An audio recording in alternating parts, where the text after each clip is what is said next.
Welcome to the God is Not an Asshole podcast. If you are one of the many people done with religious dogmatism, hang on.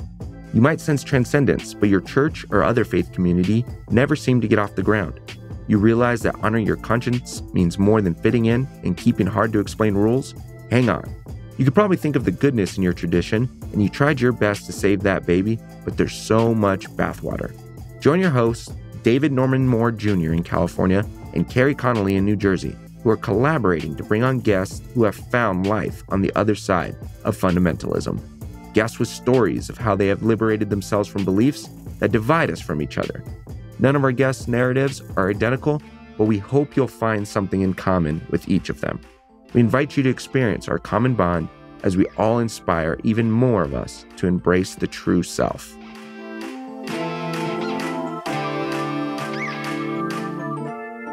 In one of the more recent events, earlier this year, I think, it was in Black History Month, actually. You sang this song. And so I went up to you at that moment, really, and I just said, Vivian, can you sing that at our church Easter Sunday? And I know 5011 thoughts went through your mind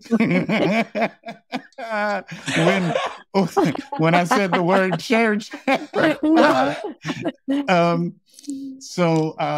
then I found out later, Diane told me, because she talks to you too, and she was talking about, we have similar denominational backgrounds. Can you say something about that? Yes, honey. Foot stomping, high praising, all of that, honey. Mostly like a Baptist, Kojic type of background that I had. So lots of not afraid to say whatever they want to say type people in my life. And lots of judgment, lots of all of that. But also the beautiful thing is a lot of encouragement. If you say that you're going to do something, they're going to encourage you to do it, right? And so when I'm 5 years old and I was in Sunday school, and I was like, I am not interested in any of this. And she was like, what are you interested in? I was like, music, I want to sing. And that's when I wrote my first song, right? And so they were definitely encouraging, and they're going to make sure that they're going to figure out a way to get you connected. But with all of that connection is judgment, right? And so it was kind of like this most of the time. And so as I grew up in church, I started to go on my own. Nobody forced me to do it.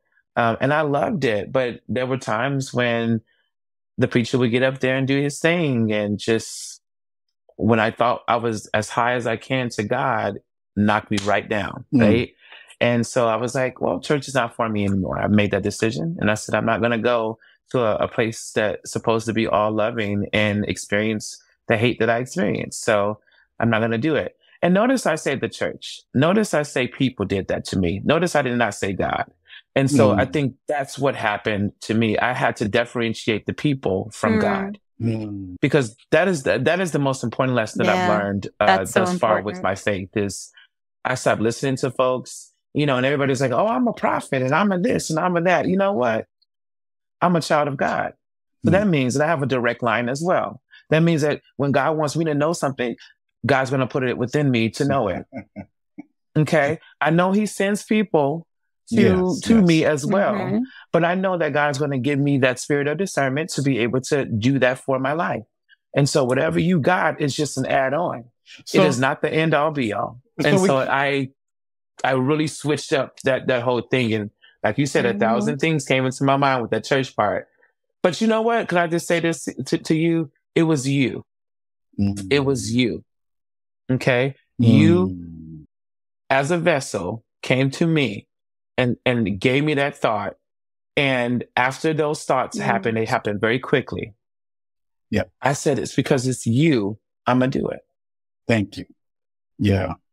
And while you were working on your technical difficulties, David, coming back into the room, Vivian and I were talking, and she was saying a little bit about her experience at church and how it's been talk about really beautiful. Church then. Literally transformative. I told every time I go, I have a release of tears, which I was telling Carrie I don't do on a normal basis. I feel like at first I thought it was all dried up because I did it so much when I was a kid. But every time I go, I get reconnected and I feel God like literally pouring over me. And every single time I go, and Carrie, listen, I go to church, right? Mm-hmm. And I go straight to drag brunch afterwards. I love it. Can I go too? I go straight to drag brunch after because I host it. And so I was like, it's just such a contrast going from that to that. Yeah. But really, at the end of the day, you're doing the same thing. That's what I was about to say. You really, Vivian, you go to church and then you go to church. Totally. It's so cool. It's so cool. So great. I love it.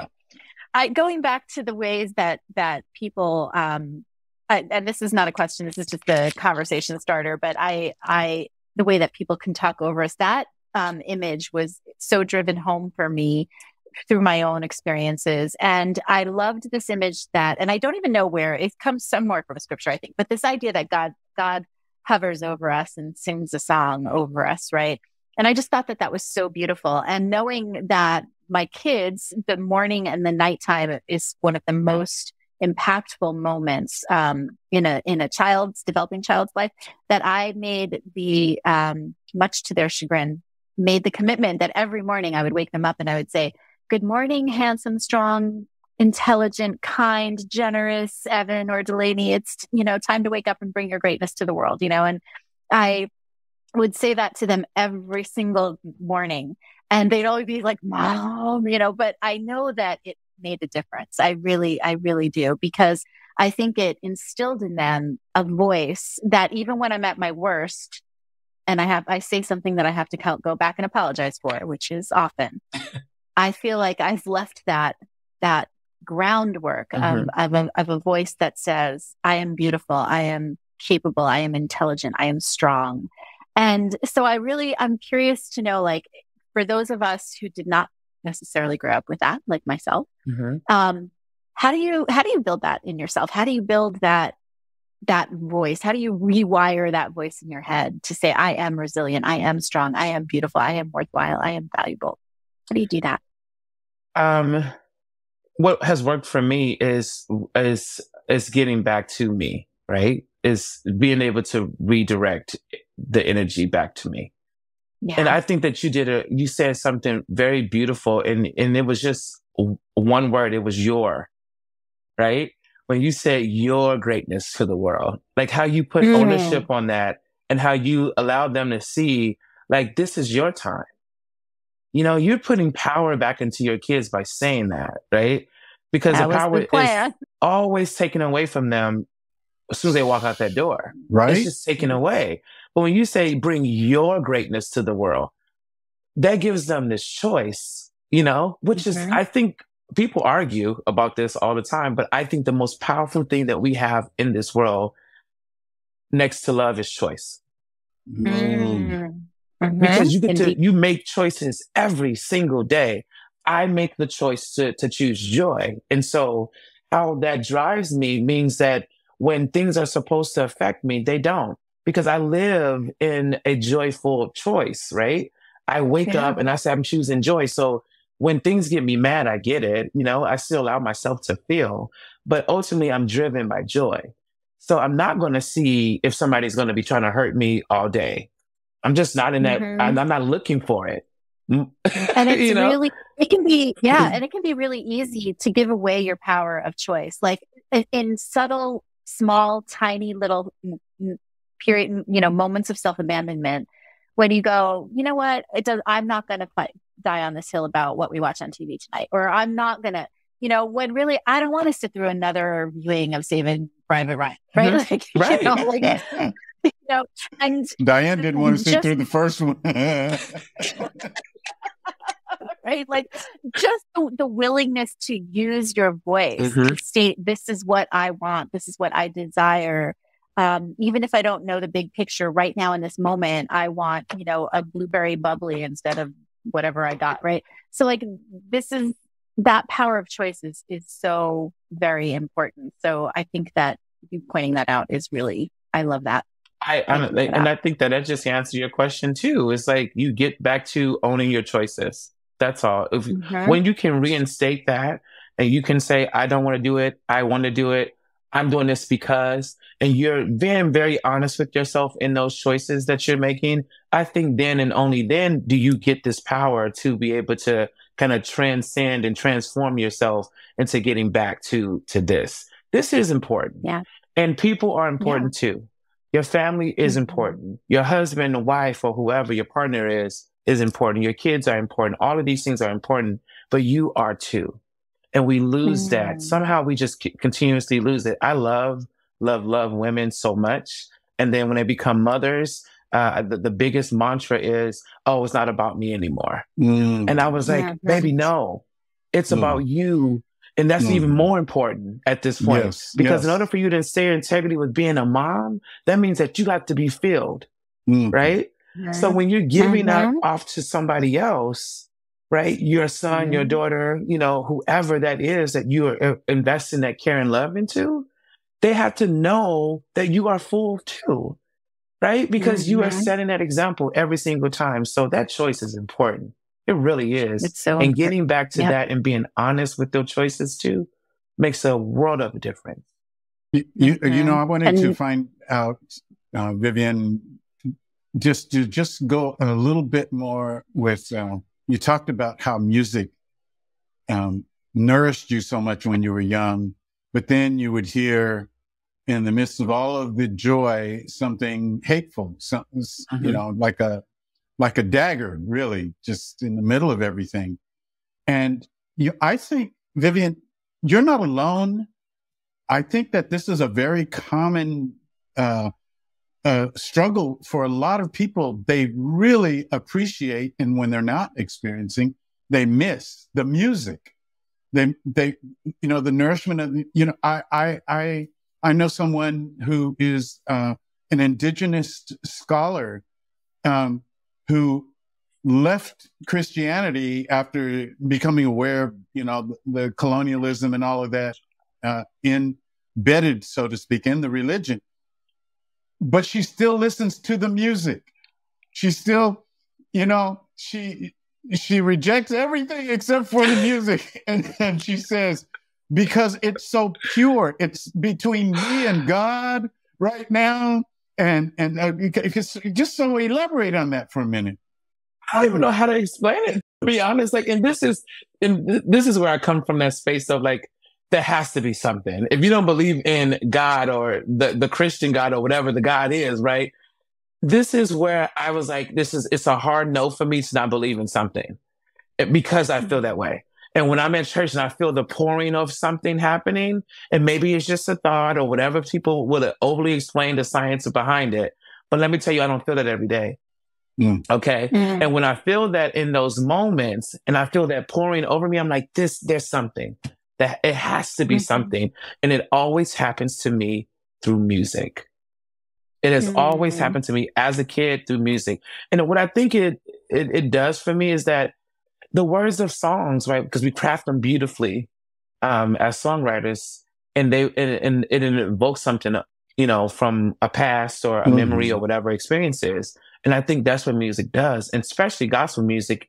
The way that they sing "I love you," or like they get into the worship part of it, it takes you out of this world, I think. And I think that's why people cannot let go of the music and let go of everything else. It's because they feel something in that music that they cannot hear in the word of God, because it's an interpretation, right? Yeah. And this music is open to interpretation, right? So whatever you feel about, I love God, or, you know, I love this, or I do this, or I worship you, it means different to every single person who hears it. So how do we resolve this? Because, you know, there will be people listening to this who are dealing with the same thing. They're like, man, I need that music, right? But I'm not comfortable with the rest of the you know, the presentation, if you will. How do we resolve this? Okay, so first and foremost, can church service just have like a whole service of music, please? That's all I don't, you know, because then therefore, you know, some people can just come and stay for that and be like, okay, I'm out, you know. I'm just kidding. But that's a thought. The other part of that is really sitting with yourself and say, hey, like, what type of relationship do you want with God? And then you start building it. You know? I think it's also really important. I'm sorry. Go ahead. I didn't realize you had more to say. Go ahead. No, I'm good. Go ahead. Oh, okay. I think it's also really important to recognize too that there can be some really bad theology woven into really good music. Yes. Right? Yes. And that's really, especially in the church world that I came from, which was the shiny tooth pastor, smoke machine, skinny jeans, you know, like that whole vibe. And, you know, there's some really, really bad theology in some songs that are really like, they're really earworms, you know, they really get into you. They're fun to sing. They feel good. But when you actually look at the words, they're bad theology. Yeah. And I think it's really important to number one, recognize that. And then the other thing that I wanted to mention in response to what you were saying earlier about like the science of it, there actually is science that says that, you know, vibrations of music sung communally, and that's the point that I really want to make, sung communally enter our bodies literally, and our heartbeats begin to beat in synchronicity with each other. There are amazing things that happen to our bodies when we sing in community. And I think that that's part of what is so beautiful about performers such as yourself, is that you can be, because that can be used for what evil, like if you think about some national anthems that may be really problematic. And I'm not even talking necessarily about the American one, although there's serious issues there, but you know, nationalism is one of the ways that music can be used for evil. Right. But when it can be used to be uplifting and to be inclusive, and when it can be used to uplift love, that is something that is literally entering our bodies through vibration, which is really, really cool. So I think that's just, that's why I'm so appreciative of performers like you. Thank you. I totally agree with that. I totally agree. And, you know, one of the, you know, I really do seek for ways for us to level everything, to let music be music among us, but let's not break off from the flow. So, and Vivian, you've seen how we do this. The sermon is not the final word, but it's the conversation that happens afterwards. And you've seen us, we've incorporated people remotely interacting and people in the room. And so there's a different kind of sense of ownership, I think, of liberty and ownership, because it's not just about one speech, even though there's a preparation to inspire and encourage people. Ultimately, it is a dinner table experience. And I'm just still trying to find out how to see all this pull together. And pandemic helped us because we always had open mic at the end, but when we went to Zoom, it was like such a natural thing to let people have an opportunity to speak up. So we you know, it didn't start with the pandemic, but the pandemic kind of punctuated it for us and uplifted and said, you're doing a normal thing. It feels normal to me. And it would be less than normal for us to just like end, you know, like let's all sing and let's leave. It would be very abrupt, as you know, for the way that we operate. So we're almost out of time, but I would love to hear the, you know, David promised me that I was going to get to hear some of this amazing power that emanates from you. So I would love to. I don't know if the audio is going to be good. I'm just going to play the track and I'll just do it. Okay, you know? But you know, you don't know if the audio is going to be good, but Vivian, you will compensate. I mean, I assure you that,